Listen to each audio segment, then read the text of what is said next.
Estar solo en el baño es un trigger. El papel higiénico es un trigger.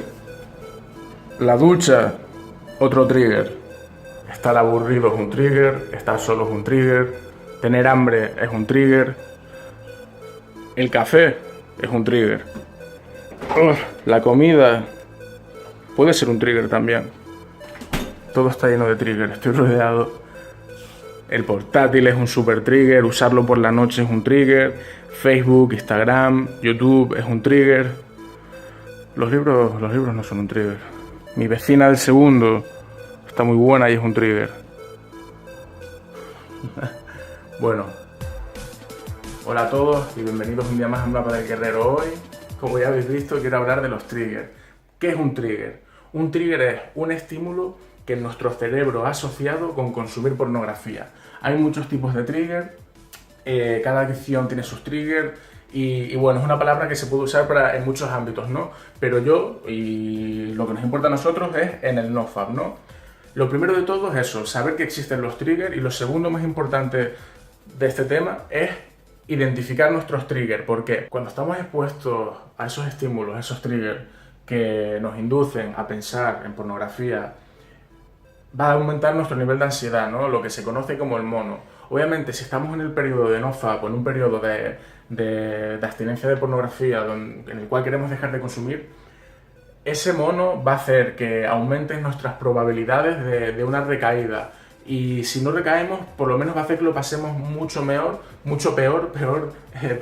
en el proceso de desintoxicarnos de la pornografía, ¿no? Por eso es importante identificar nuestros triggers y a partir de ahí crear estrategias para liberarnos de ellos. Bueno, os he puesto muchos ejemplos de trigger, hay muchísimos más. Un sonido puede ser un trigger, las personas, por ejemplo, cuando decía la de mi vecina del segundo, aparte de que sea atractiva o no, por ejemplo, una persona que se parezca a una actriz que te gusta mucho, pues va a ser un trigger muy potente, ¿no? Por eso el tema de Instagram, Facebook, etcétera, etcétera, es uno de los triggers más típicos.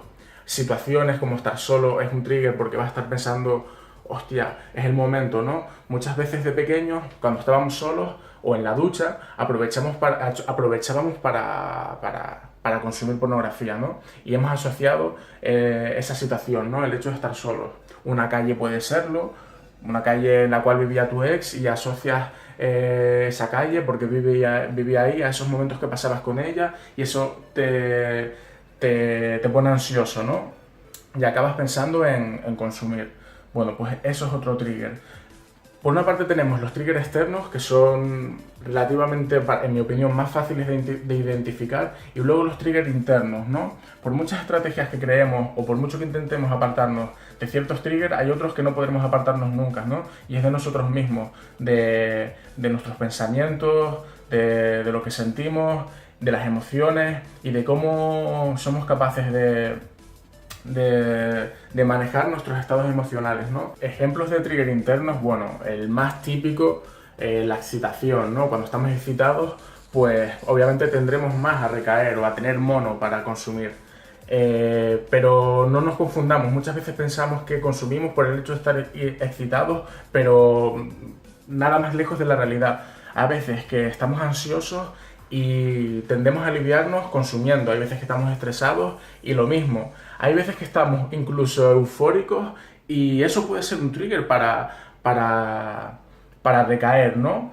Luego, pues, pensamientos. El hecho de estar, por ejemplo, pensando, hostia, llevo una semana sin consumir, puede ser un trigger también, porque al final acabas dándole tantas vueltas al hecho de que llevas una semana sin consumir que recaes. Y el problema de esa recaída es que alimenta la unión entre pensar que llevas una semana y consumir. Por lo tanto, has recaído y cuando vuelvas a llevar otra semana, si sigues pensando y sigues activando en tu mente ese trigger, es muy probable que vuelvas a recaer. O si no recaes, que lo pases mal, pues porque tengas que hacer frente al mono, ¿no?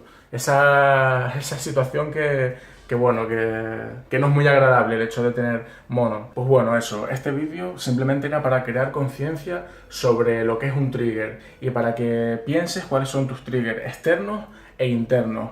Y más adelante, elaborar pues entre todos eso, estrategias para pasarlo, para no estar en contacto con esos triggers y en caso de que sea inevitable, porque va a ser inevitable a lo largo de la vida, nos vamos a encontrar con situaciones que nos hagan recordar o pensar en consumir, y tenemos que estar preparados para llevarlo lo mejor posible, ¿no? Y bueno, si queréis hablar de estrategias, mi trigger para hacer ese vídeo va a ser que este vídeo tenga 10 me gusta. Ese va a ser mi trigger para hablar de las estrategias, pero con el hecho de conocernos un poco más y saber nuestros triggers, os puedo asegurar que tenéis muchas más posibilidades de no recaer y sobre todo de no pasarlo tan mal con el mono, ¿no?